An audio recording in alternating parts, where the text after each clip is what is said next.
هجمة فرحان لإيريك بيير وماشي ويشوطها ويرتمي عليها إبراهيم اليوسف.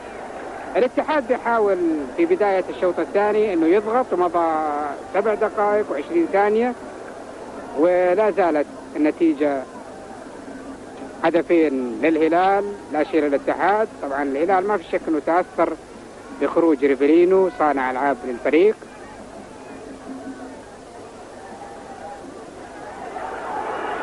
امام مرزوق ماشي من 1 ومن 2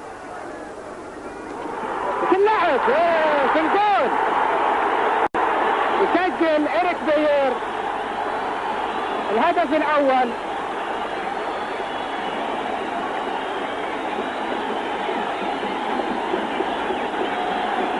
الهدف الأول لنادي الاتحاد يسجله إيريك بيير في الدقيقة 8 مقابل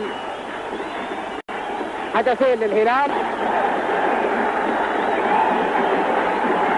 وكرت اصفر لعبد الله غراب والموزان تفاهم مع ابراهيم الموزان لانه يظهر لما جري عبد الله غراب الى المرمى علشان يجيب الكره احتك مع ابراهيم وضربه. عبد الله غراب اعطاله بيده لابراهيم في راسه طاح ابراهيم وطبعا ما شاف الحكم فراح يتفاهم.